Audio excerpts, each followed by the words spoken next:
Hey guys, welcome to another movie review. Today I'm talking about the new legacy sequel to the 2003 remake of Disney's Freaky Friday. This is a review for the film Freakier Friday, which just came out this year. In this film, you guys, like I said, it is a legacy sequel. We do follow kind of the events after that first 2003 movie, even though I know that that one's a remake in and of itself as well. And we find Anna Coleman from the 2003 film, fully grown as an adult. She has her own kid now.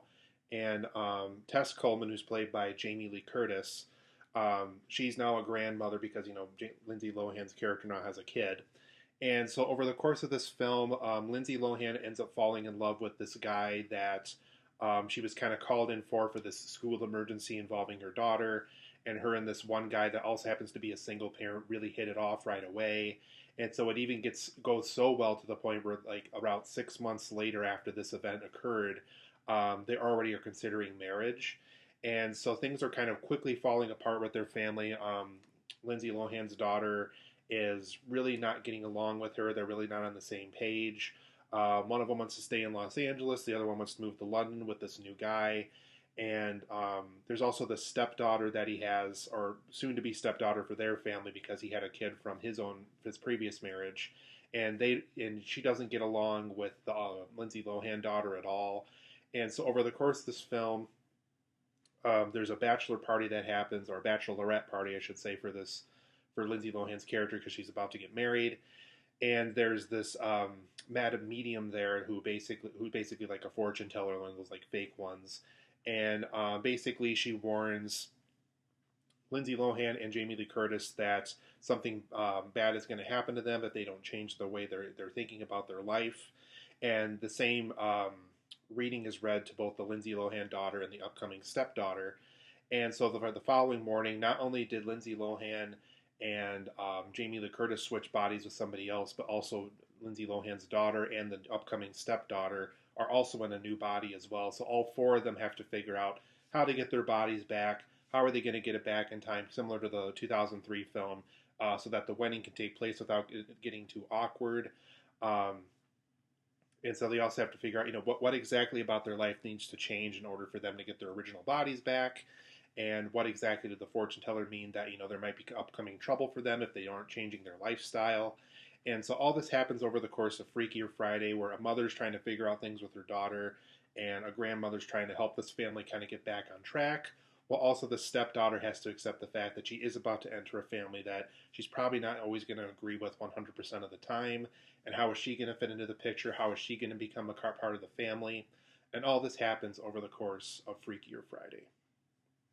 But overall, guys, I liked this film. I didn't love this film, unfortunately. I was really hoping to love it because a lot of the trailers and a lot of the marketing of this film really worked for me. I thought a lot of the stuff was really quite funny in those.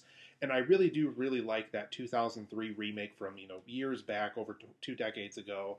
I actually I'm old enough to remember it being a teenager seeing that film in theaters. So that just goes to show how old I am. And even to this day, I really like that 2003 remake. It's really a lot of fun. It's energetic.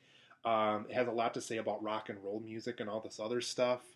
I really like the whole thing with Jake and Lindsay Lohan's character, the Chad Michael Murray's character. So it's just a fun little film that I'm glad kind of got a little legacy sequel here, and we got to see it in theaters. It wasn't just a straight to streaming movie as originally planned. They did put this out theatrically. But I liked this movie. I didn't love it. Like I said, I'm going to get into some positives and negatives here in a minute as to why I feel that way. But there are some things about it that I really do admire, that really do make me overall recommend the movie if you're a fan of that 2003 film. But there's some things along the way where it's just like, oh, this could have been better, that could have been better, that probably could have been better too. And so we're going to kind of dive into some non-spoiler territory of what I liked about the film and what it could have done better. But for my positives of this movie, why I'm overall going to recommend the film is there's tons of returning characters in this film. There's even a character that wasn't even supposed to be in this movie, but I guess last minute they found a way to work him in. So I thought that was kind of cool, and I think it was the Lindsay Lohan brother from the first film.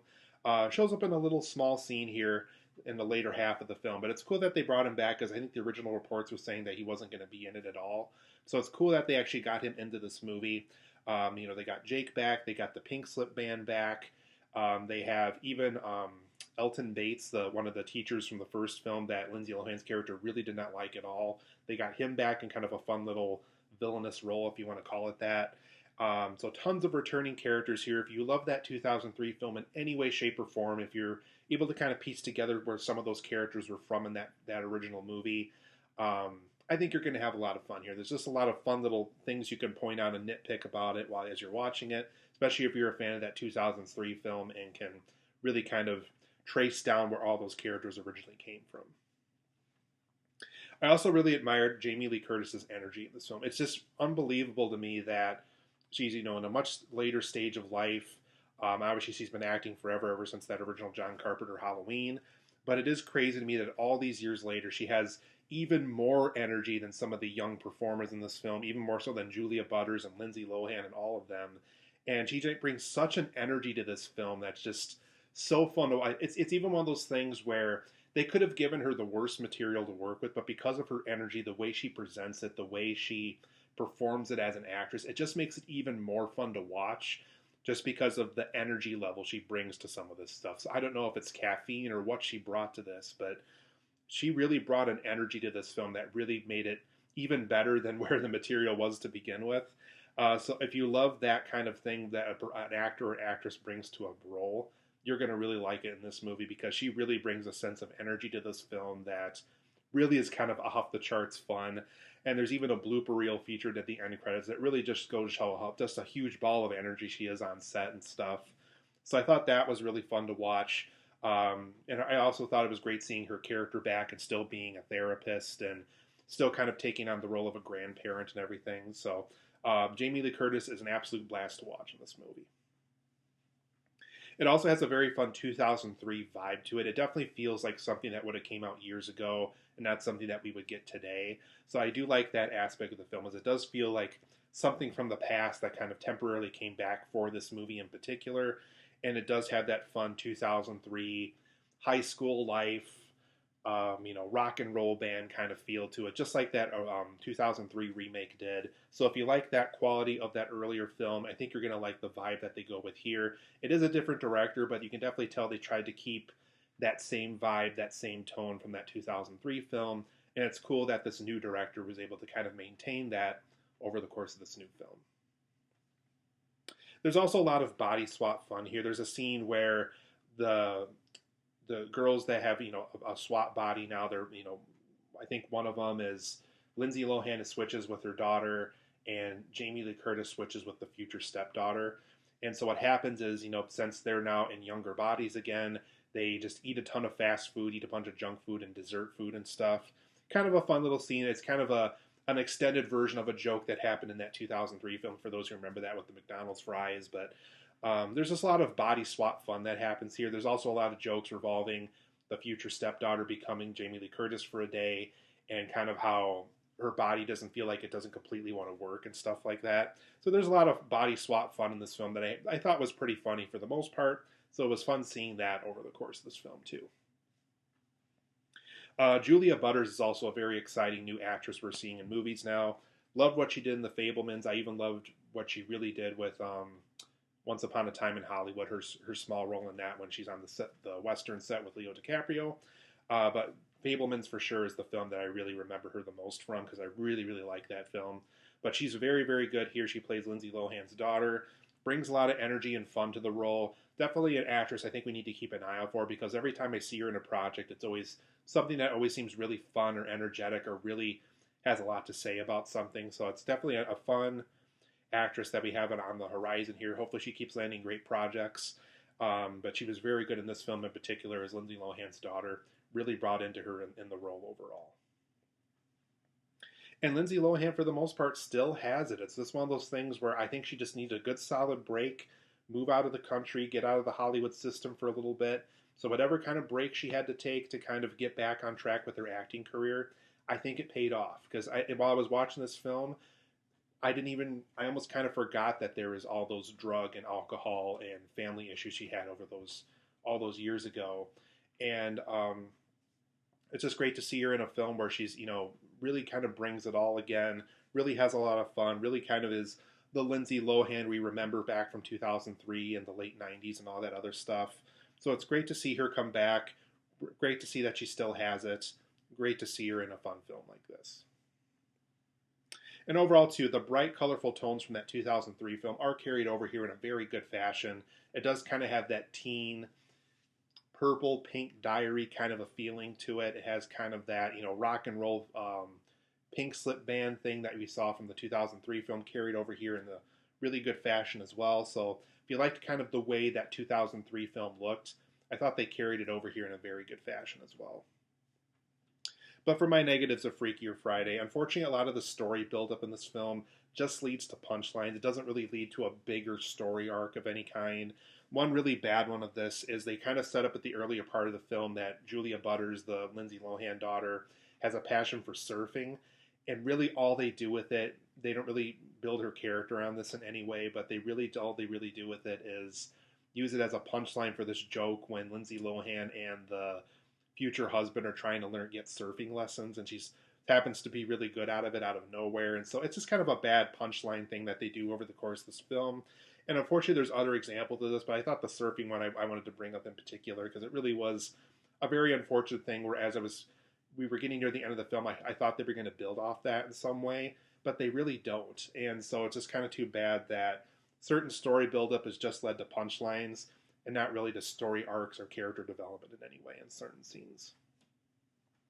There's also some pretty flat humor here as well. There's a restaurant scene that just goes on forever and forever and forever. And each time they try to do a joke in this restaurant scene in the later half of the movie, it just falls flat. I did not like the restaurant scene at all. That was really kind of the part of the movie where I feel like I was going from loving the movie to really just kind of liking it. And then thankfully it ended right at when it needed to be, because it's just like, if this scene goes on any longer, I don't know if I'm going to like this movie anymore. But there's some flat humor overall over the course of this film. It does kind of drag the film down a little bit.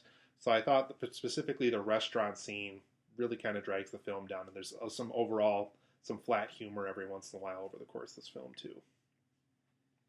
I also thought there was some forced character resolutions. It doesn't feel like anything's really earned by the time the film is over with. Because in the first film, it really did feel like it's a mother and a daughter that are understanding each other better. They found a way to better their lives. They understand each other better. And at the end of this film, it just kind of felt like, well, we just kind of have to wrap things up now. So I guess they just kind of are better people now, and they're just kind of more understanding out of nowhere. There's no real setup to why they feel that way, but they just kind of feel that way because the script needs them to feel that way. So it just felt kind of forced to me. It just kind of felt like, hey, we're wrapping up the story now, so I guess they're changed people, but they're not really changed people, so there you go. And that's just kind of what it felt like to me. It just felt like a very forced character resolution over the course of this film by the time you get to the end. And overall, too, I think this is further proof that this concept's really difficult to pull off with 4 characters. I think it worked so well the previous Freaky Friday versions that we had because it is just the mother and the daughter. It is just 2 characters that you have to have a complete character arc for by the time the film is over with. And I think that's really hard to do with 4 characters. And at least this film at least made it look difficult because now you have a mother, a daughter, a stepdaughter, and a grandmother you have to change over the course of 2 hours. And I just don't know if this film knew how to pull that off. It just, like I said, it's just kind of a forced character resolution, hard to pull off with 4 characters. And I think this film is evident of that. It's just that the Freaky Friday is meant to be with 2 characters. Once you throw in 4, it's almost too difficult to pull off. And also, too, I felt like I had a very love-hate relationship with this film, so I'm interested in seeing if any of you down below had that same feeling with this film, where there's scenes where you absolutely love what's going on, but then there's scenes where you absolutely despise what's going on, too. So that kind of brings into my next negative point, too. It is kind of a 50-50 script where there's things about it that are great, that are awesome, but there's things about it that really aren't so great. And kind of one last example I'll give is there's this singer that Lindsay Lohan's character is trying to support because she's some type of a music producer in this movie as a career. And I think her name was Ella or something along that line. And it just felt like a rehash of the Evan character that we got in the 2003 film where Jamie Lee Curtis was helping him in that movie. And it felt like they tried to rehash that this time, and it just was not funny at all. It kind of just didn't go anywhere. And even by the time the film was over, it was just like, why did they spend so much time on this Ella lady where it just kind of she just kind of became better out of nowhere, and Lindsay Lohan kind of really didn't do anything about it. So like I said, kind of a love-hate relationship with me with the script. Certain things I loved about the script, but there's things about the script that really didn't work for me as well either. But overall, I'm going to give Freakier Friday 8 out of 10. There's things about it that I really, really like. There's things that are absolutely fantastic about this follow-up, but there's things about it too that really drag it down. It really is kind of a 50-50 script for me of things that I like, things that I didn't like. You can definitely tell that there was two writers involved because one of the writers knew exactly what the film was going to be. The other one was kind of, let's try this, let's try that, and it just kind of didn't really work out at the end. But overall, 8 out of 10 for me. If you like that 2003 film, I think you'll have fun with this movie. If you really didn't like that 2003 film, I think you can probably just skip this one because I think it is strictly for the fans, I would say, for this one. So 8 out of 10 for me. I liked the film. I just didn't love the film.